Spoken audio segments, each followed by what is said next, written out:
தோழர்கள் எல்லோருக்கும் வணக்கம்.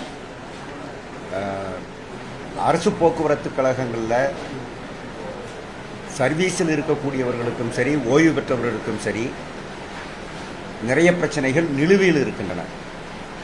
இருப்பதை விட கூடுதலாக எதை கேட்டும் போக்குவரத்து தொழிலாளிகள் போராடவில்லை. இப்போது ஓய்வு பெற்ற தொழிலாளிகளுக்கு ஓய்வு பெறுகிற போது பணப்பலனை உடனே கொடுக்க வேண்டும். ஆனால் அதை கொடுக்காமல் 17 மாதம், இப்போது 17 மாதம், இதற்கு முன்பு 25 மாதம் வரைக்கும் கூட அது நிலுவை வைக்கப்பட்டது. அது மிக கடுமையான பாதிப்புகளை ஓய்வு பெற்ற அந்த மூத்தவர்களுக்கு உருவாக்கியது, இப்போதும் உருவாக்கி கொண்டிருக்கிறது. ஆகவே ஓய்வு பெற்றவர்களுக்கு உடனே பணம் கொடுக்க வேண்டும். இப்போது 17 மாதம் பாக்கி இருக்கக்கூடியவர்களுக்கு கொடுக்க வேண்டும் என்பது ஒரு கோரிக்கை. அடுத்தது, சர்வீஸில் இருக்கக்கூடியவர்களுக்காக போடப்பட்ட ஒப்பந்தத்தில் ஒப்பந்தப்படியான அரியர்ஸ் 2 மாத அரியர்ஸை 3 மாதத்தில் தருவோம் என்று சொன்னார்கள். அப்படி பார்த்தால் 2 மாதங்களுக்கு முன்பே அதை கொடுத்திருக்க வேண்டும். அதை இன்னும் கொடுக்காமல் தாமதப்படுத்தி கொண்டிருக்கிறார்கள். ஆகவே அதை கொடுக்க வேண்டும் என்பது.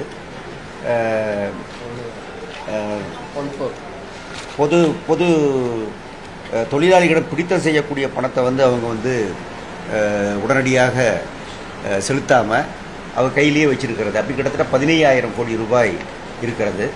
1/4/2003 பிறகு வேலையில் சேர்ந்தவர்களுக்கு பழைய ஓய்வூதியம் அமுல்படுத்தப்படும் என்கிற திராவிட முன்னேற்ற கழகத்தினுடைய வாக்குறுதி, தேர்தல் வாக்குறுதி நிறைவேற்றப்படவில்லை. இந்த முக்கியமான இந்த 4-5 கோரிக்கைகளின் மீது எங்களுடைய போராட்டத்தை நடத்துவோம் என்று நாங்கள் ஆகஸ்ட் 7ஆம் தேதி அறிவித்தோம். ஆகஸ்ட் 18 போராட்டம் தொடங்கும் அறிவித்தோம். இப்போது அக்டோபர் 18, 61 நாட்களாக அந்த போராட்டம் நீடித்தது, நடந்தது, காத்திருப்பு போராட்டம். இந்த போராட்டத்தை ஒட்டி செப்டம்பர் 1ஆம் தேதி பேச்சுவார்த்தைக்கு ஒரு முறை அமைச்சர் எங்களை அழைத்தார். நாங்கள் எங்களுடைய நியாயங்களை சொன்னோம். எல்லாம் சரிதான், எதையும் நான் மறுக்கவில்லை என்று அவர் சொன்னார். ஆனால் நடவடிக்கை இத்தனாம் தேதிக்குள் இப்படி முடிக்கப்படும் என்று அவர் தெரிவிக்க வேண்டும். நாங்கள் கேட்டதும் அதுதான், எப்போது முடிக்கப்படும் என்கிற ஒரு கால வரையறை சொல்லுங்கள் என்று நாங்கள் கேட்டோம். அதை கூட அவர் சொல்லவில்லை. ஆகவே போராட்டம் நீடித்தது. இப்போது நேற்றைய தினம் அமைச்சர், போக்குவரத்து துறை செயலாளர், போக்குவரத்து கழகங்களுடைய சேர்மன் ஆஃபீஸினுடைய அலுவலர்கள், ஓய்வூதிய நம்பகத்தினுடைய ஆஃபீஸர்ஸ் எல்லோரும் கலந்து கொண்ட ஒரு பேச்சுவார்த்தை நடந்தது.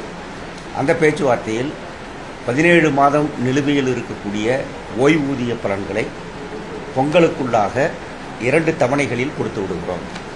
ஒரு பகுதியை எவ்வளவு விரைவில் முடியுமோ அவ்வளவு விரைவில் கொடுப்போம். அடுத்த பகுதியை பொங்கலுக்குள் கொடுத்து விடுவோம் என்று அமைச்சர் அந்த டைம் லிமிட் சொல்லியிருக்கிறார், கால வரையறை சொல்லியிருக்கிறார். அதேபோல் இந்த ஒப்பந்த அரியர்ஸ் தொகை, நிலுவைத் தொகை, அதை விரைவில் கொடுத்து விடுகிறேன் என்றால் ஒரு 15 நாட்களுக்குள்ளாக அதை கொடுத்து விடுவோம் என்கிற முறையில் சொன்னார். அதற்கு முன்பே கூட கொடுப்பதற்கு வாய்ப்பு இருக்கிறது, கொடுக்கலாம் என்று சேர்மனும் அவர்கள் சொன்னார்கள். அடுத்து, ஓய்வு பெற்றவர்களுடைய காப்பீடு. அந்த காப்பீடு என்பது அரசு முன்பணம் போட்டு முதல்ல பணம் ஒரு வருடத்திற்கு எடுக்கணும். பிறகு அதுக்கப்புறம் தொழிலாளர்களிடமிருந்து பணத்தை மாதம் பிடித்து இந்த பணத்தை அரசு எடுத்துக்கொள்ளலாம். முதல் பிரிமியத்திற்கான ஒரு தொகையை அட்வான்ஸ் பண்ணணும் என்பது தான். அதை இத்தனை நாட்களாக அவர்கள் செய்யாமல் இருந்தார்கள். இத்தனை வருடங்களாக எல்லா துறைகளிலும் முன்பணம் போட்டு அரசாங்கம் எடுத்து கொடுக்கிறது. போக்குவரத்தை மட்டும் பாரபட்சமாக பார்த்தார்கள். இப்போ நேற்று அதை நாங்கள் வலியுறுத்திய போது அடுத்த ஜூன் மாதத்திலிருந்து தான் அடுத்த காப்பீடு போட முடியும். ஆகவே அந்த ஜூன் மாதத்தில் போடுவதற்கான ஏற்பாட்டை நாங்கள் செய்கிறோம் என்று ஒத்துக்கொண்டிருக்கிறார்கள். இந்த 1/4/2003 பிறகு பணியில் சேர்ந்தவர்களுடைய பிரச்சனை என்பது எங்களை பொறுத்தவரையில் ஒப்பந்தப்படியான பென்ஷன்தாரர்கள் நாங்கள், அரசு அறிவிக்கக்கூடிய அந்த மாதிரியான பென்ஷன்தாரர்கள் அல்ல. அரசு போட்டிருக்கிற கமிட்டி என்ன சொல்லுகிறதோ அதை அமுல்படுத்துகிற போது எங்களையும் அதனோடு நீங்கள் இணைத்து நீங்கள் ஒன்றாக்கிக் கொள்ளலாம். அப்படி நீங்கள் செய்வதற்கு முன்வர வேண்டும் என்று நாங்கள் சொன்னோம். அடுத்தது, என்ன இதில் செய்யலாம், என்ன இதில் செய்ய முடியும், இந்த நம்பகம் அமைத்தால் ஏற்பட்டிருக்கக்கூடிய பிரச்சனைகள் என்ன, அதை எப்படி தாண்டி வருவது என்பது குறித்தெல்லாம் தொழிற்சங்கங்களோடு நீங்கள் பேசினால்தான் முழுமையாக உங்களுக்கு புரியும்.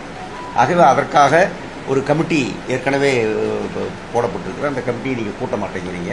அந்த கமிட்டியை கூட்டி பேச வேண்டும் என்று சொல்லியிருக்கிறோம். அதற்கான நடவடிக்கை எடுக்கப்படும் என்று அவங்க சொல்லியிருக்கிறார்கள். இந்த கொடுக்க வேண்டியதை கொடுக்காமல் இருப்பதற்கு பணமில்லை என்று அரசு ஒரு காரணத்தை சொல்லுவது எந்த வகையிலும் ஏற்கத்தக்கதும் அல்ல, பொருத்தமானதும் அல்ல. கொடுக்க வேண்டியது அதிகமாக கேட்டு, இல்லை இப்போ பணம் இல்லை நாளைக்கு வரட்டும் தரேன்னு சொன்னால் அது வேறு. ஆனால் இப்படி அவர் பேசிக் கொண்டிருப்பது சரியல்ல என்பதுதான் இந்த போராட்டம் இவ்வளவு நீடித்து நடப்பதற்கு காரணம்.